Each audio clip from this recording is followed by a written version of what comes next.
안녕하십니까. 데이터넷TV 김선혜입니다. 오늘은 한국 트렌드 마이크로 메가존 클라우드와 함께 클라우드 효율성을 보장하는 클라우드 환경 구성과 클라우드 네이티브 워크로드 보안이라는 주제로 이야기 나눠보겠습니다. 오늘 웨비나는 2개 세션으로 진행됩니다. 첫 번째 세션은 메가존 클라우드의 CTO인 이수영 상무와 클라우드에서의 효율성을 기반으로 하는 보안 방안에 대해 다뤄봅니다. 두 번째 세션은 트렌드 마이크로 기술 지원 총괄을 맡고 있는 장성민 상무와 클라우드 네이티브 기반 클라우드 워크로드 보안에 대해 이야기 나눕니다. 웨비나 진행 중 궁금한 점이 있으면 채팅창에 질문이라는 머리글을 달고 질문해주세요. 채팅창 옆 설문조사 탭을 눌러서 설문에도 응해주세요. 좋은 질문을 주신 분과 설문조사에 응해주신 분들을 추첨해서 선물을 드리겠습니다. 이제 본격적으로 웨비나를 시작하겠습니다. 첫 번째 세션을 진행할 메가존 클라우드 이수영 상무 소개하겠습니다. 안녕하세요. 안녕하세요. 네. 상무님은 클라우드 분야의 아주 유명한 전문가이시잖아요. 상무님에 대해서 간단히 소개해 주시고 또 메가존 클라우드에 대해서도 설명해 주세요. 네, 그러면 오늘 말씀드린 대로 빠르고 확장성을 갖춘 클라우드 보안이라는 주제로 이야기를 하면서 요청하신 부분에 대해서 제가 설명을 좀 드리도록 하겠습니다. 자, 저에 대해서 잠깐 간단하게 설명을 좀 드리면 저는 지금 메가존에서 CTO로 근무를 하고 있고요. CTO의 역할 중에 하나는 저희가 가지고 있는 아이디어를 데모 환경으로 제공을 해드리고 또 새로운 솔루션들을 고객분들한테 전달할 수 있게끔 미국 현지에서 벤처 캐피탈이라든가 아니면 그쪽의 파트너들을 통해서 좋은 솔루션들을 발굴하고 있는 업무를 하고 있습니다.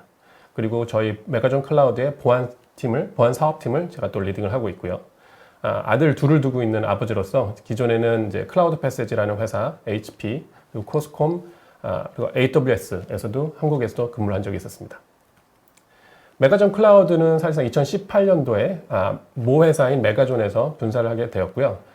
저희 이주환 대표님과 조원우 대표님이 공동 대표님을 하고 계십니다. 저희가 제공하고 있는 서비스는 컨설팅, 클라우드를 어떻게 사용하면 좋을지에서부터 시작을 해서 그거에 대한 클라우드에 대한 이전, 그리고 클라우드에서의 서비스를 운영을 하는 부분들, 그리고 아까 말씀드렸듯이 서드파티 솔루션들에 대해서 고객한테 제공을 하는 그런 업무들을 같이 하고 있고요. 지금 화면에서 보이는 듯이 삼성부터 시작을 해서 금융권까지 그리고 또 게임사들까지 많은 고객사들을 지금 대상으로 서비스를 하고 있습니다. 네. 메가존 클라우드는 클라우드 분야에서 아주 전문 기업이고 또 클라우드 도입을 위해서 필요한 컨설팅이나 구축, 운영, 빌링 서비스를 제공하는 회사잖아요. 그래서 네. 국내에서 가장 많은 고객을 갖고 있어서 클라우드로 도입하는 고객들이 가장 어려워하는 보안 문제에 대해서 현실적인 해법도 많이 제시하고 계시잖아요. 네. 고객들이 클라우드를 도입할 때 고려해야 할 보안 문제가 무엇이고 또 이걸 어떻게 해결할 수 있는지 좀 더 자세하게 설명해 주시겠어요? 네, 이 장편을 지나가면서 설명을 좀 드릴 거고요.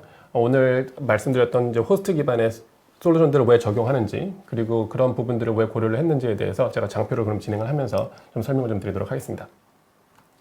자, 클라우드 시큐리티라고 이제 클라우드 보안이라고 얘기를 하는데 이 클라우드 보안을 하게 되면서 가장 새로운 거는 요구사항이 변경이 되었다라는 부분들이에요. 이 요구사항들이라는 거는 우리 회사가 속해 있는 그 인더스트리의 컴플라이언스 혹은 보안에 대한 요구사항이 변하게 됐다는 거죠. 그건 당연한 부분입니다. 왜냐하면 환경이 변화가 되면서 당연히 그에 대한 요구사항이 변하게끔 되어 있고요. 또 하나는 개발의 환경이 변화가 되고 있어요. CI/CD라는 파이프라인을 이용을 해서 개발을 하고 항시적으로 배포할 수 있는 그런 환경들이 제공이 되기 시작을 했기 때문에 변화가 생긴 거고요. 또 하나는 그런 변화에 맞춰서 DevSecOps라는 새로운 단어들이 또 시작이 되기 시작을 합니다. 왜냐하면 기존의 DevOps라고 하는 개발과 운영을 같이 하거나 협력을 한다면 사실상 보안도 거기에 함께 이루어져야 된다는 부분들이죠.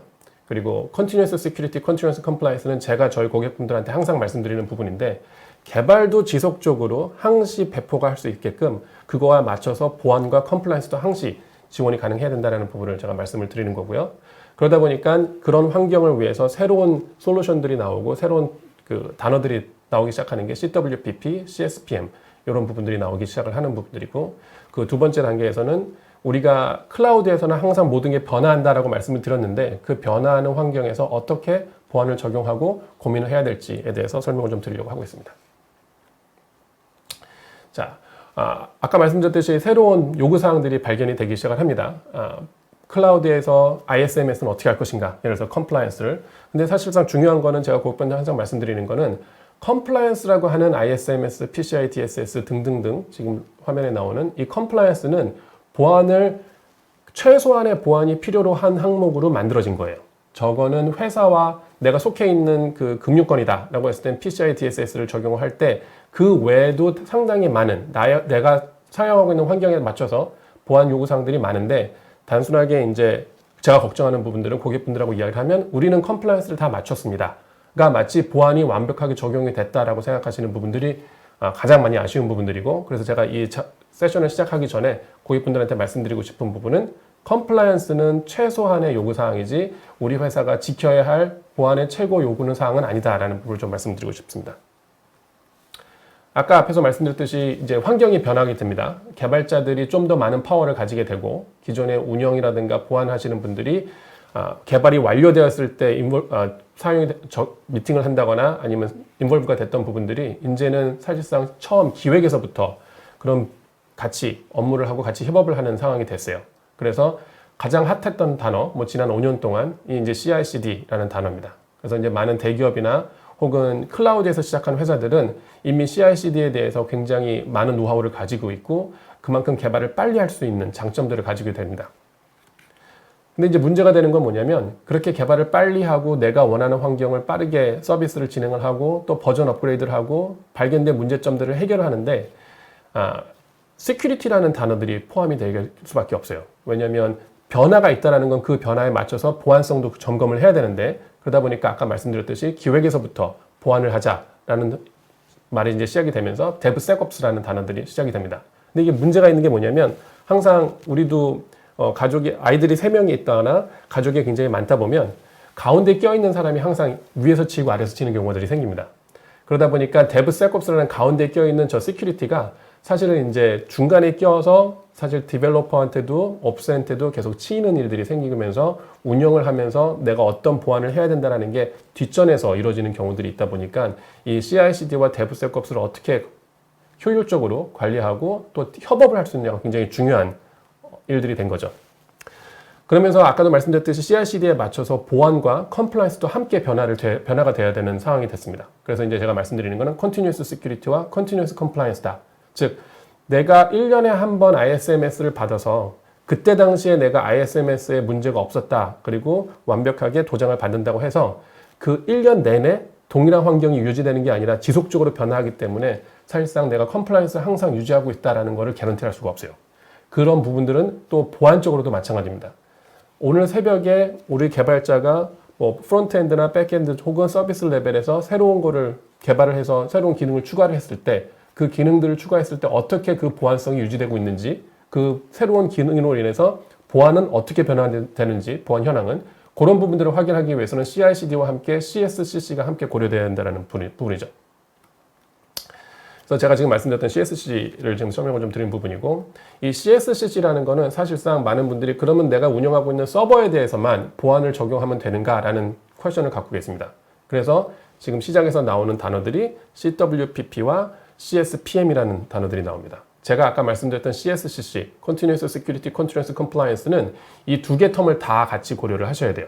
CWPP라고 하는 거는 화면에 나오듯이 Cloud Workload Protection Platform, 즉 내가 운영하고 있는 컨테이너, 내가 운영하고 있는 버추얼 머신에서 어떻게 보안성을 유지를 하고 내가 보안적인 취약점은 있는지 없는지를 파악할 수 있는, 즉 서비스 내에 서버나 컨테이너 내에서의 취약점과 보안성을 점검하는 부분이고요. CSPM은 내가 그런 서버들을 운영하고 있는 클라우드에 대한 관리를 잘하고 있었는지, 즉 내가 아마존을 사용하고 있는데 아마존 콘솔에 접근할 때 암호는 15일에 한 번씩 바꾸고 있는지, 혹은 암호를 멀티팩터 어센티케이션이라고 해서 추가적인 인증 매체를 통해서 인증을 2번 하고 있는지, 그런 부분들에 대한 이제 포스처 매니지먼트가 CSPM이 되고 있는 부분입니다. 제가 오늘 포커스 하려고 하는 부분은 CWPP, 즉 서버나 컨테이너에서 어떻게 하면 그 서버들이 내가 알고 있는 취약점들은 없는지 혹은 새로운 취약점들이 생기진 않는지를 파악하는 그런 부분이라고 보시면 되겠습니다. 사실 환경이 변화하면서 가장 많이 제가 고객분들한테 말씀드리는 부분이 Highly Dynamic Environment, 즉 아마존을 사용을 하니까 기존의 서버의 생명 시간이 5년이 아니라 이제 한 달, 3일 이렇게, 또 컨테이너를 사용하게 되면 몇 분 단위로 줄어들다 보니까 고객분들이 항상 고민하시는 것 중에 하나가 뭐냐면, 자, 그러면 방화벽은 어떻게 설치하면 좋을까요? IPS는 어떻게 설치하면 좋을까요? 라는 고민들을 많이 하십니다. 근데 이런 전략들이 어디서 시작이 됐냐면, 기존의 데이터 센터를 운영하면서 가지고 있었던 노하우를 가지고 클라우드라는 새로운 환경에 보안을 적용하려고 하다 보니까 상당히 많은 분들이 고민을 할 때 프로액티브, 즉 내가 방화벽에 어떤 정책을 구성을 하고 어떤 룰들을 적용을 해야 외부에서 들어오는 침투를 막을 수 있을까라는 고민들을 많이 하십니다. 근데 클라우드화 환경과 요새 랜섬웨어라든가 새로운 취약점들, 새로운 공격 패턴들이 늘어나면서 시큐리티에서의 변화는 프로액티브도 당연히 중요하지만 이제 리액티브, 얼마나 빨리 내가 이걸 대응을 할 수 있느냐가 굉장히 중요한 화두로 올라오고 있습니다. 그래서 기존에 프로액티브냐 리액티브냐라는 두 가지를 뭐 선정을 했다면 지금은 두 가지를 함께 적용을 해야 되는 그런 이제 시장들이, 그리고 환경들이 변화가 되게 된 부분들이죠. 그래서 보안적인 관점에서는 자, 프로액티브하고 리액티브하게 동시에 적용하기 위해서는 얼마나 빠르게 신규로 발견된 보안 취약점에 대응이 가능한가. 뭐 제로데이 어택도 많은 이야기가 있지만 거기서 버추얼 패치를 적용한다든가 혹은 새로운 패치들을 얼마나 빠르게 적용을 하면서 서비스에 얼마나 문제가 없이 그 부분들을 대응할 수 있느냐라는 부분이고요. 또 운영적인 관점, 얼마나 빠르게 필요에 맞춰서 내가 설정이라든가 구성을 변화할 수 있을까라는 퀘스천 마크들이 나오기 시작을 하는 거죠. 사실 제가 여기 보안적인 관점과 운영적인 관점을 두 가지를 쓴 이유는 아까 말씀드렸던 DevOps와 DevSecOps를 공통적인 의견이라고 보시면 되겠어요. 그러니까 보안적인 부분만 고려하는 게 아니라 운영적인 부분만 고려하는 게 아니라 보안과 운영 쪽에 함께 고려돼야 된다는 부분을 말씀드리고자 해서 이 두 가지 케이스를 설명을 좀 드렸습니다. 프로액티브와 리액티브는 사실상 아래 이제 시간 패턴을 보시게 되면 환경이 쭉 변화가 되면서 프로액티브 같은 경우는 새로운 거를 발견을 했을 경우에 혹은 새로운 거에 대한 피드백을 받았을 경우, 그리고 내가 새로운 보안 요구사항이 발견됨으로 인해서 그거에 대한 대응을 해놓습니다. 그래서 지금 이제 화살표가 가듯이 내가 새로운 정책을 적용하고 내가 누군가한테 받은 피드백을 가지고 또 정책을 변경을 하고 또 회사의 룰이 바뀌었기 때문에 그거에 맞는 보안 정책을 새로 설정을 하게끔 되죠. 즉, 물고기를 잡듯이 내가 이제 네트를 쳐놓고 물고기가 잡힐 때를 기다리는 상황입니다.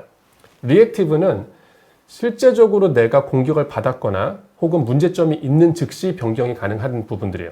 그러니까 미리 준비를 하는 게 아니라 물고기를 잡았을 때 이 물고기를 어디다 넣을 것인지를 빨리 결정을 하고 혹은 이 물고기가 작은 물고기일 경우 빨리 되돌아 보내주는 그런 업무들을 빨리 할 수 있게끔 하신다고 보면 좋겠습니다. 그래서 아래 보시게 되면 디텍트라는 부분이 있는 게 언제 디텍트가 돼서 얼마나 빨리 해결을 하고 그리고 그 다음번으로 운영을 할 수 있는가, 이 빠르게 얼마나 빨리 처리할 수 있느냐가 굉장히 중요한 관건이 되는 상황인 거죠.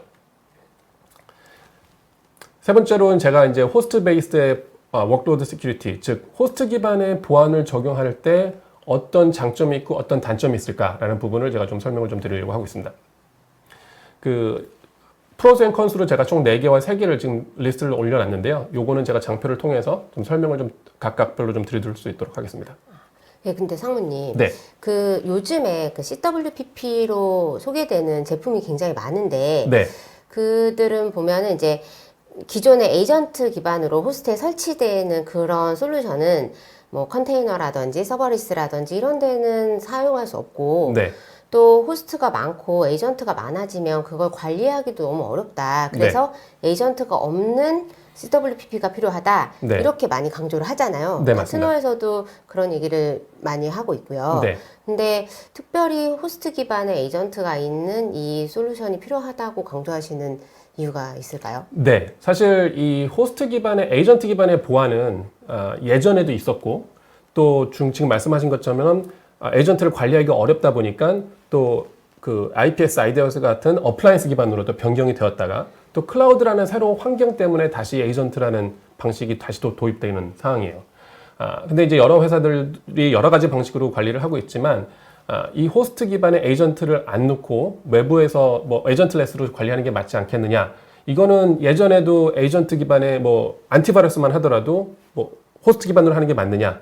혹은 네트워크 기반으로 바이러스를 잡아서 관리하는 게 맞느냐라는 얘기가 나왔듯이 이거는 아마 공존하게 될 거라는 저는 생각을 해요. 그러면 왜 호스트 기반으로 가야 되냐라는 거는 제가 설명을 좀 드릴 거지만 가장 확실한 거는 확장성의 장점입니다. 내가 새로운 서버가 시작이 되었을 때 거기에 에이전트가 기본적으로 탑재가 되어 있으면 시작과 동시에 그 서버가 없어질 때까지 관리가 가능하다는 장점이 생기는 거고, 서버레스로 했을 경우에는 어떤 경우에는 뭐 SSH 키라든가 RDP라는 패스워드를 이용을 해서 해당 서버에 접근을 해서 관리를 해야 되기 때문에 이게 지속적이지 못하고 그때 당시의 기준으로 스냅샷 기준으로 관리를 할 수밖에 없다는 좀 단점이 있을 수 있을 거라고 생각을 하고 있습니다. 자, 그래서 제가 지금 아까 말씀드렸던 첫 번째 장점, 가장 중요한 것 중에 하나죠. 어디서든지 사용할 수 있다는 거예요.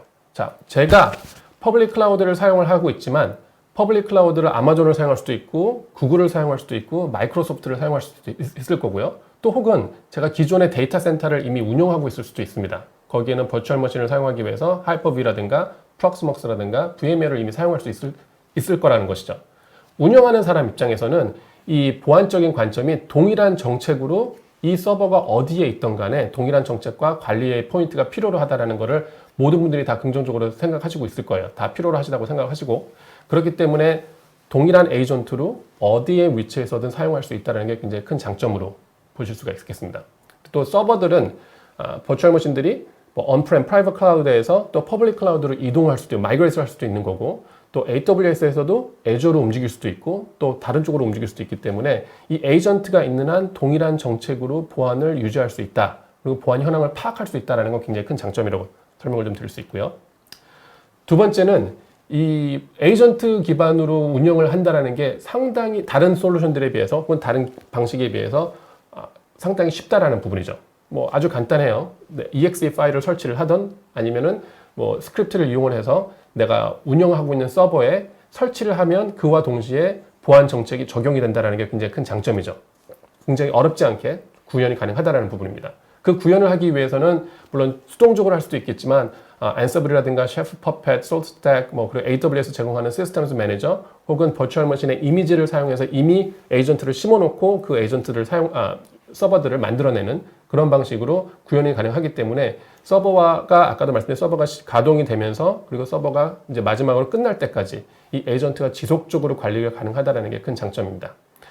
아무래도 이제 에이전트 기반이기 때문에 이 에이전트를 관리를 하는 매니지먼트 서버가 필요로 하고요. 이제 보통 이제 매니지먼트 서버는 Security VPC라는 이제 특정 구간에서 설치를 하고 원격으로 관리를 하게끔 되어 있습니다.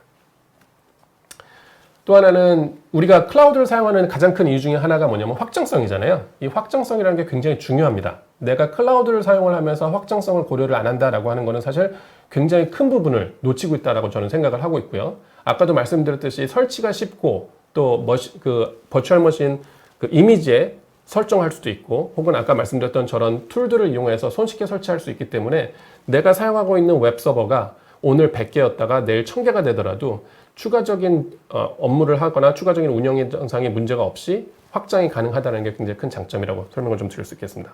그리고 또 하나는 클라우드를 사용하면서 내가 사용한 만큼 돈을 낸다라는 개념이 있어야 되기 때문에 보안도 마찬가지로 내가 사용한 만큼 내가 에이전트가 늘어나면 돈을 많이 내고 에이전트가 줄어들면 돈을 덜 낼 수 있는 탄력적인 비용 관리가 가능하다는 게 큰 장점이겠습니다. 사실 에이전트를 얘기하면 많은 분들이 얘기하시는 게 그 에이전트 우리 서버에는 이미 20개가 설치가 되어 있어요. 근데 또 설치를 하라고 뭐 정말 어렵습니다. 근데 이 에이전트를 사용하게 되면 사실상 에이전트가 하나의 기능만 하는 것이 아니라 뭐 멜웨어를 관리한다든가 아니면 서버에 있는 방화벽을 관리한다든가 호스트 방화벽을 관리한다든가 취약점에 대한 분석을 한다든가 또 서버들은 OS 단위라든가 어플리케이션 서비스에 맞는 로그들이 발생을 하기 때문에 그 로그에 대한 모니터링을 하거나 또 내가 이 서버를 제대로 구현을 해놨는지 우리 회사에서는 이런 룰을 가지고 이런 서버를 관리를 해야 됩니다 라고 했을 때 그 서버가 그 룰에 어긋나지 않는지에 대한 설정 부분에 대한 관리도 가능하고 내가 필요한 어플리케이션이 제때 돌고 있고 또 제대로 돌고 있는지를 관리할 수 있는 즉 하나의 에이전트로 굉장히 많은 기능을 할 수 있다는 게 또 하나의 장점이 될 수 있습니다. 아까 장점을 말씀드렸으니까 제가 이제 단점을 또 좀 말씀을 좀 드릴 수밖에 없는데요. 이 단점은 전 장표에서도 말씀드렸듯이 이 에이전트를 설치를 하는 거에 대해서는 운영팀과 또 서비스 팀에서 굉장히 꺼려 하십니다. 그래서 아까도 말씀드렸듯이 이 에이전트들이 많다 보면 에이전트와 충돌이 나는 경우도 있고 또 그 에이전트들이 자기가 하는 일 외에 다른 일들을 진행을 하면서 이제 문제가 되는 일들도 생길 수 있기 때문에 단점이 될 수가 있기 때문에 에이전트를 선택을 할 때는 분명히 그 에이전트가 무슨 일을 하고 어떤 프로세스와 어떤 서비스를 사용하는지를 인지를 한 이후에 서비스를 기획할 때부터 그리고 서비스를 개발할 때도 항상 동일한 정책을 이용할 수 있게끔 미리 선 주문을 하고 선 관리를 할 수 있는 기획을 하는 게 중요하다고 생각을 드리고요. 또 잠깐 말씀드렸듯이 이 에이전트들이 많아지면 사실상 내가 갖고 있는 서버의 CPU나 메모리나 네트워크 밴드위스를 내가 실제 운영하는 서비스 용도가 아니라 이 에이전트들이 사용하는 경우들이 많이 있어요. 그렇기 때문에 아까도 말씀드렸듯이 하나의 에이전트가 여러 가지 업무를 할 수 있다면, 여러 가지 역할을 할 수 있다면 상당히 많은 수의 에이전트를 줄이면서 또 효율성을 늘릴 수 있고 또 서버 내에 있는 리소스들을 내가 실제 서비스하는 용도로 쓸 수 있는 그런 부분들을 좀 전략적으로 고민을 해야 되는 부분들이 있습니다. 이 에이전트를 설치하게 되면 이제 모든 솔루션들은 다 그렇지 않지만 어떤 특이한 에이전트들 같은 경우에는 내가 서버 내에 특정 포트를 열어놔야 되는 경우들이 있습니다. 지금 여기 이 예제에서는 TCP 8081이라는 포트를 이제 이용을 해서 내가 매니지먼트 서버와 이야기를 하는 거죠. 통신을 하게 됩니다. 근데 이 포트가 열려 있다는 거는 사실상 누군가에게는 그 포트를 접근할 수 있게끔 되는 기회가 됩니다. 지금 그림에서도 보시듯이 해커라든가 이제 나쁜 이유를 가지고 나쁜 목적을 가지고 접근하려고 하는 사람들이 가장 많이 하는 것 중에 하나가 뭐냐면 특정 서버에 열려있는 포트는 무엇인가, 그리고 사실 열려있는 포트를 가지고 그 특정 서버가 어떤 역할을 하고 있는지 어떤 서비스를 하고 있는지를 추측이 가능하기 때문에 이 오픈 포트라는 게 사실 굉장히 위험한 위험한 부분이 될 수가 있고, 그렇기 때문에 이런 공격자들한테 쉬운 정보를 주지 않으려면 내가 사용하고 있는 에이전트가 네트워크 포트를 열어둬야 되는지 혹은 열지 않아도 되는지 그 부분이 에이전트를 선택할 때 좀 고민을 하셔야 될 부분이라고 설명을 드릴 수 있겠어요. 제가 이 세션을 마무리하면서 이제 앞으로 그러면 뭘 해야 될까라는 고민을 좀 하려고 하는데요. 총 6가지 항목이 있는데 첫 번째는 아까 제가 시작할 때 말씀드렸듯이 컴플라이언스를 기반으로 보완을 하는 게 아니라 내가 우리 회사가 필요로 한 컴플라이언스를 직접 만들어야 된다는 부분입니다. 물론 ISMS라든가 PCI DSS라든가 그거를 기반으로 준비를 하겠지만 이런 컴플라이언스를 우리 회사에 맞춰서, 즉 보안 요구사항을 맞춰서 구성을 해야지만 새로운 보안 솔루션을 도입할 때도 과연 내 요구사항과 맞는지 안 맞는지를 바로 알 수 있다는 부분들이고요. 또 하나는 포인트적인 솔루션을 구매를 하지 않고 그 솔루션들을 구매를 했을 때 기존의 보안 솔루션, 기존의 관제, 기존의 운영 솔루션들과 어떻게 융합을 할 수 있을 것인가 라는 부분이 굉장히 중요해요.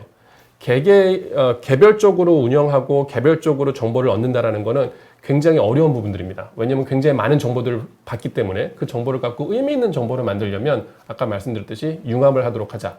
뭐 일라스틱서치를 사용한다든가 아니면 뭐 스플렁크라든가 그런 로그를 수집을 해서 의미 있는 로그로 운영이라든가 관리 쪽에 전달할 수 있는 부분들이 있어야 되기 때문에 그런 부분이 함께 고려돼야 된다는 부분을 말씀드리고요. 또 하나는 클라우드를 가면서 모든 사람들이 개발을 하지는 않겠지만 코드를 이해를 해야 된다는 부분이 중요해요. 그 코드를 이해한다는 건 그러면 내가 인프라를 관리하는데 내가 왜 굳이 코드를 이해를 해야 되느냐라는 생각을 하실 텐데, 지금은 인프라를 구성하고 디자인을 할 때도 테라폼이라든가 여러 가지 방식을 통해서 코드화를 하고 있습니다. Infrastructure as a Code라는 방식으로. 근데 그 코드를 이해를 못하게 되면 모든 부분들을 수동적으로 구현을 할 수밖에 없어요. 내가 포털에 들어가서 마우스를 클릭을 하면서 하나씩 바꿔간다는 거는 아까도 말씀드렸듯이 굉장히 빠르게 변화하는 하이리 다이나믹한 인바이러먼트에서 수동적으로 할 수밖에 없다는 굉장히 뒤처질 수밖에 없고, 그 변화하는 거에 대응을 할 수 있게끔 빠르게 대응할 수 있는, 빠르게 리액티브하게 움직이려면 코드화해서 적용을 해야 된다는 부분이 필요로 하다고 말씀을 드리고요. 또 하나는 보안에서 요새 한참 중요하게 얘기하는 제로 트러스트. 그 제로 트러스트는 나를 제외한 나머지를 믿지 않는다는 게 아니라 나까지도 믿지 말아야 된다는 부분을 말씀드리고 싶어요. 굉장히 중요한 부분입니다. 왜냐하면 저는 제 환경에 대해서 굉장히 잘 알고 또 제 환경에 접근할 수가 있기 때문에 제가 하는 행위가 우리 운영이라든가 관제라든가 다른 분들이 투명하게 볼 수 있게끔 만들어놔야 되기 때문에 저 자신도 믿지 않고 정책을 만들어야 된다라는 생각을 말씀드리고요. 또 하나는 많은 분들이 이미 있는 솔루션이라든가 이미 있는 기능들을 사용하지 않고 그거를 또다시 만들려고 하시는 경우들이 있어요. 그래서 지금 화면에서 나오듯이 내가 바퀴를 다시 만들어야 될 이유는 없습니다. 뭐 한국 타이어에서 광고가 여기서 나오는 거 보면 타이어들이 굉장히 뭐 새롭게 변하고 이제 그런 부분이 있지만 그건 한국 타이어가 할 일이고, 저희가 중요한 거는 그 타이어를 갖고 무슨 차를 만들지를 고민을 해야 되는 게 맞다는 생각이고요. 거기다가 집중을 해야 된다는, 선택과 집중 중에 집중을 저는 포커스를 좀 두시라고 말씀을 드리고 싶고요. 또 하나는 우리가 클라우드를 사용했다고 결정을 내렸다면 확장성이라든가 민첩성이라든가 속도에 대해서는 어떠한 이유에서든 타협하면 안 된다라는 것을 말씀드리고 싶어요. 그래서 아까도 말씀드렸듯이 모든 사람들이 코딩을 할 줄 알아야 되고 이해를 할 줄 알아야 된다라는 것이 결국은 확장성과 민첩성과 속도와 아주 긴밀한 연관성이 있다고 말씀드리고 싶습니다. 예, 상무님. 이 6가지 항목에 대해서 설명을 듣다 보니까 고객들이 클라우드 너무 우리 준비 안 돼 있어. 하기 어려울 것 같아. 이렇게 생각을 하실 수도 있거든요. 특히 맨 마지막 같은 경우는 속도와 그 민첩성과 확장성을 유지하면서도 보안에 대한 우려까지 다 해결할 수 있어야 되잖아요. 게다가 또 뭐 제로 트러스트라든지 뭐 코드를 모두 다 이해해야 된다든지 이런 것도 되게 좀 고객들 입장에서는 굉장히 익숙한 것도 아니고 네. 그래서 굉장히 어려움을 겪을 것 같은데 네. 그러니까 바퀴를 만드는 사람이 아니면 바퀴를 만들지 말아라 하는 네. 것처럼 메가존 클라우드의 전문성을 좀 충분히 이용하면 훨씬 더 편하게 클라우드의 여정을 시작하실 수 있을 것 같거든요. 맞습니다. 그러면 이제 고객들이 이미 앞선 성공 사례를 좀 참고를 하면 그런 결정을 할 때 훨씬 더 유리할 것 같은데 네. 좀 소개해 주실 수 있는 성공 사례가 있을까요? 네. 일단 그 고객의 보안적인 성공 사례보다 제가 이제 처음부터 말씀드리고 싶은 것 중에 하나 뭐냐면 이 고객은 사실 클라우드를 처음 사용하게 된 고객분이었어요. 기존의 언프레임이라는 데이터 센터를 굉장히 많은 숫자로 운영을 하고 있었는데 내부적으로 자 클라우드에 대해서 고민을 해보자라고 하면서 미팅을 했을 때 클라우드를 어떻게 하면 잘 하나요? 그리고 얼마나 오랫동안 프로젝트를 운영을 해야 되나요? 부터 시작을 했습니다. 그때 제가 말씀드렸던 것 중에 하나는 뭐냐면 이 클라우드 프로젝트는 끝이 없어요.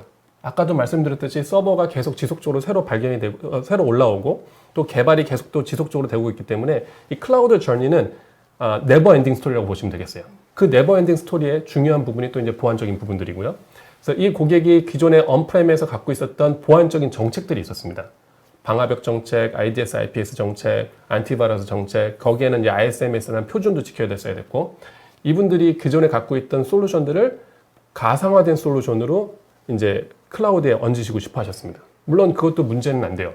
근데 저희가 하는 컨설팅 중에 하나가 뭐냐면 개발 문화를 변화를 시키다 보니까 이 언프렘에서 클라우드를 가는 단순하게 인프라의 변화만이 아니라 개발 문화가 변화가 되니까 개발 속도가 굉장히 빨라져요. 개발 속도가 빨라지고 클라우드의 확장성을 최대한 사용하기 위해서 개발 문화를 바꾸다 보니 이 웹서버라든가 기존에 있는 데이터베이스 서버라든가 이 서버들이 몇 개인지를 알 수가 없는 거예요. 시작할 때. 그러다 보니까 IPS, IDS 방화벽을 사야 되는데 어떤 규격의 방화벽을 사는 게 맞아요? 라는 퀘스천 마크가 나옵니다. 뭐 밴드위스가 2GB per second로 해야 될까요? 아니면 10기가로 해야 될까요? 근데 이 고객은 앞으로 서비스가 확장이 되면 정말 제대로 된 확장성이 좋은 클라우드를 제대로 사용하는 환경이기 때문에 그 앞에 이제 버추얼 어플라이언스로 그런 IPS, IDS를 뒀을 경우에는 결국 그 장비가 버틀렉이 될 수밖에 없다는 거죠. 그 버틀렉이 되면서 클라우드를 사용할 때 최고의 좋은 장점 중에 하나인 확장성을 잃게 되는 상황이 됐어요. 그래서 이제 그 회사와 협업을 했던 것 중에 하나가 뭐냐면 자 그러면 개발과 동시에 서버가 새로 생성될 때 에이전트를 설치를 하고 그럼 그 서버가 생성돼서 없어질 때까지 그 에이전트가 모니터링을 할 수 있기 때문에 확장성을 당연히 개런티 받고 또 서비스에 대한 퀄리티를 늘릴 수 있는 방법이 있습니다. 물론 이 부분에 대해서 이 에이전트가 얼마만큼의 CPU를 사용하고 자원을 사용할지를 고민하기 위해서 테스트하는 부분까지 같이 고민을 한 거예요. 그래서 테스트를 하고 진행을 하는 부분을 같이 하면서 소위 말하면 이제 클라우드 전쟁을 같이 시작을 했고 아직도 같이 하고 있습니다. 아직까지 끝나지 않고. 예. 그 말씀을 듣다 보니까 클라우드는 정말 끝나지 않는 여정이고 비즈니스가 계속되는 한은 계속 발전해야 되는 거라서 조직에서 나름대로 클라우드에 대한 역량을 확보하는 것도 중요하고 또 메가존 클라우드와 같은 전문 서비스 업체와 함께 파트너십을 만들어서 가는 것도 중요하고 또 필요한 보안, 아주 완성도 높은 보안 솔루션을 적절하게 이용하는 것도 되게 중요하다고 생각이 됩니다. 예. 네. 상무님 설명 감사드리고요. 이번 세션이 클라우드의 긴 여정을 고민하는 고객들한테 많은 도움이 되기를 바라봅니다. 예. 그렇으면 좋겠습니다. 마지막으로 고객들한테 뭐 당부하시고 싶으신 말씀이 있으시다면 한마디 해주시죠. 네, 아까도 말씀드렸듯이 이 클라우드는 네버 엔딩 스토리고 또 아까도 말씀드렸듯이 다른 사람이 이미 만들어 놓은 거를 또 다른 사람이 이미 겪은 실수를 동일하게 겪어야 될 이유는 없기 때문에 이 메가존 클라우드와 같은 고객 파트너를 이용을 하시게 되면 어떤 실수가 있었는지 그리고 그걸 어떻게 극복을 했는지라는 그런 노하우를 직간접적으로 경험하실 수 있을 테니까 언제든지 필요하신 부분이 있으시면 연락을 주시면 저희는 최선을 다해서 도움을 드리려고 하겠습니다. 네, 이상으로 첫 번째 세션을 마치겠습니다. 그럼 감사합니다, 상무님. 네, 감사합니다.